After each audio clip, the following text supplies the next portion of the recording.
Assalamualaikum.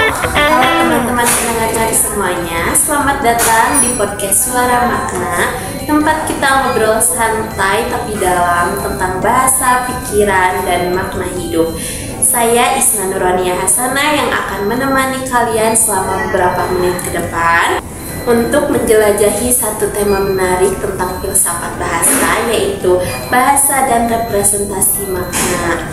Jadi di sini kita tidak hanya ngobrol tentang bagaimana bahasa itu digunakan dalam komunikasi, tetapi juga bagaimana cara manusia memahami realitasnya. Dan saya tidak hanya sendiri di sini, ada dua narasumber yang luar biasa menemani hari kita. Yang pertama ada Kak Selly. Halo Kak Selly. Hai. Kemudian yang kedua ada Kak Davina. Halo Kak Davina. Ngomong-ngomong nih ya, zaman sekarang kan banyak anak muda yang seringkali menggunakan kayak kode-kode gitu ya. Apalagi di anak-anak remaja zaman sekarang yang lagi lumayan puber ya, puber. Nah kira-kira nih ya, menurut kalian gimana sih dalam penggunaan sistem tanda bagi anak-anak muda sekarang itu gitu? Oke. Aku dulu aja ya kan ya. Kan sekarang itu bener banget ya, tadi udah dijelasin sama Kak Isna. Kalau misalkan banyak anak muda ini menggunakan simbol-simbol tertentu, bahkan orang tua pun asing dengan tanda tersebut atau kata-kata tersebut. Misalkan nih, sekarang kita itu beredar kata seperti apa ya? Seperti apa ya? Bucin. Bucin itu kan budak cinta. Orang yang benar-benar sangat menyukai pasangannya gitu ya, sampai dia tuh menjadi seorang budak. Ataupun misalkan tanda lain nih, kita kayak punya pacar nih, kita sebagai perempuan ya, ini teman-teman biasanya. Nah kita itu biasanya suka ngode-ngode nih ke pasangan kita tuh, kayak aduh lapar, tapi gak dibilang, kayak cuma aku kesel seharian ini, kayak gak semangat gitu, pengen deh yang manis-manis. Itu kan kode ya secara tidak langsung, kayak sebagai tanda. Tapi kira-kira kalau dalam penggunaan sistem tanda ini ada nggak sih penggunaan sistem tanda oleh anak-anak muda sekarang yang ternyata penggunaannya tuh malah ke arah negatif gitu? Contohnya seperti apa? Oh, ada banget. Jadi kayak misalkan kemarin tuh banyak orang yang mengujarkan kebencian itu melewati suatu kata yang kayak apa ya? Kayak disimbolkan gitu. Padahal itu tuh mengarah ke arah negatif. Contohnya itu kayak misalkan anak muda sekarang tuh kayak banyak menggunakan kata shibal gitu ya. Shibal kan itu sebenarnya dari bahasa Korea. Terus bahasanya juga artinya juga enggak bagus kan, enggak baik. Nah, tapi sama anak-anak muda zaman sekarang terus di Indonesia itu kayak digunain sebagai kayak candaan lelucon yang artinya tuh enggak separah arti yang ada di Korea. Oke Kak Selly, terima kasih banyak nih untuk jawabannya, sangat memuaskan dan tentunya daging semua ya. Nah kemudian nih ada pertanyaan nih, kan tadi udah sistem tanda dijelasin bagaimana. Nah selanjutnya apakah ada nih fenomenologi dalam filsafat bahasa yang berkaitan sama kalangan anak-anak muda zaman sekarang? Tentunya ada banget ya gitu teman-teman. Jadi fenomenologi bahasa ini mungkin asing di telinga kita semua karena memang pendekatan ilmu di dalam filsafat bahasa ini lebih tidak terasa secara empiris, tapi mungkin kita paham maknanya. Jadi di dalam fenomenologi bahasa itu kita menggali atau pendekatan di dalam filsafat bahasa menggunakan pengalaman secara subjektif dari seorang individu gitu. Jadi filsafat bahasa ini, fenomenologi bahasa ini memandang sebuah pengalaman seseorang itu dilihat dari pengalaman. Contohnya itu ketika seseorang itu mengatakan aku rindu rumah gitu.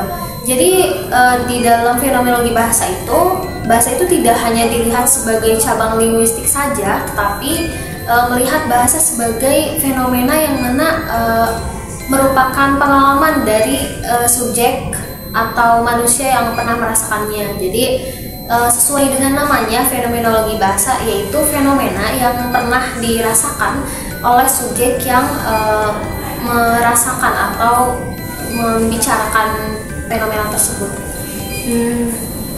Davina, terima kasih banyak ya jawabannya teman-teman, pasti sangat luar biasa ya. Nah selanjutnya ada juga pertanyaan nih, kalau untuk Kak Sally, ada nggak sih salah satu buku yang paling Kak Sally soroti gitu, yang menonjol dari antara buku-buku yang lainnya tentang sistem tanda ini? Oke, di sini aku pernah baca ya buku dari Ferdinand de Saussure yang judulnya itu A Course in General Linguistics gitu. Nah ini buku-buku ini tuh membahas tentang tanda-tanda masyarakat gitu ya, tanda-tanda bahasa dalam masyarakat, juga konsep-konsep tentang linguistik gitu. Nah ngomong-ngomong soal buku tentang sistem tanda ini, ada sebuah buku dari Ferdinand de Saussure yang berjudulnya itu A Course General of Linguistics. Nah buku ini membahas tentang tanda-tanda bahasa dalam masyarakat, itu juga mengkaji tentang konsep-konsep bahasa, konsep-konsep dikotonomi linguistik. Jadi bahasa itu dibagi menjadi dua, ada signified dan signifier, yaitu signified sebagai penanda dan signified sebagai petanda. Contohnya itu kayak misalkan penandanya itu ibu, nah petandanya itu kayak kasih sayang, malaikata bersayap, nah kayak gitu. Dalam konteks makna dan rujukan, dimana jika ada suatu makna tetapi rujukannya tuh kayak abstrak gitu loh. Nah itu gimana sih? Contohnya tuh kayak misalkan kayak tuyul gitu. Nah iya tuyul. Nah gitu, tapi rujukannya tuh nggak ada. Kalau ada juga itu kan bentuknya mistis gitu, tidak berwujud ya. Iya. Kalau misalkan makna tanpa rujukan itu mungkin kayak lebih menggambarkan sesuatu yang sifatnya itu abstrak gitu kan. Karena keabstrakannya itu. Nah, betul banget. Dimaknai dengan makna dan rujukan teman-teman. Iya. Ngomong-ngomong tentang spesial nih ya, tentang bahasa ini tuh spesial apa sih dalam kehidupan gitu? Kalau menurut aku ya, jadi bahasa itu bukan cuma sekedar alat komunikasi doang teman-teman, tapi identitas suatu negara, suatu budaya, suatu ciri khas suatu penduduk gitu kan, direpresentasikan melalui bahasa. Jadi bahasa itu tidak hanya apa yang kita ucapkan, apa yang kita bicarakan atau alat komunikasi saja. Kan seperti tadi ya, filsafat gitu ya kan, ini tentang filsafat bahasa. Filsafat sendiri kan sebuah ilmu berpikir gitu, bagaimana seseorang itu berpikir dan menghasilkan suatu konsep gitu kan. Nah bahasa ini sendiri itu berguna untuk menyampaikan pikiran-pikiran kita gitu. Percuma kalau misalkan di sini pikiran kita tuh sudah terbentuk pikiran yang kreatif, kritis, tapi kita tidak bisa mengkomunikasikannya gitu. Kita tidak bisa menyampaikannya dengan baik, tidak akan tersampaikan apa yang ada di otak kita dengan perkataan kita, karena bang kata atau kata-kata yang dia punya, yang dia serap tuh kurang gitu. Kayak gitu. Kira-kira nih tadi udah membahas bahasa itu spesialnya gimana ya. Selanjutnya tuh dalam konteks bahasa dan representasi makna sendiri nih, peran representasi makna ini ada di mana? Peran representasi makna itu berperan sebagai wujud dari kebahasaan, keluasan sebuah bahasa gitu ya. Jadi bahasa yang dikenal orang itu bukan hanya sekedar bahasa sehari-hari. Teman, tidak terasa ternyata obrolan santai-santai ini sudah berakhir. Luar biasa ya, hangat ya, pikiran juga ya. Terus pamit ya. Oh iya ya, nggak terasa ya harus berpisah dengan pemirsa. Dan sampai jumpa di podcast selanjutnya. Dadah. Bye bye.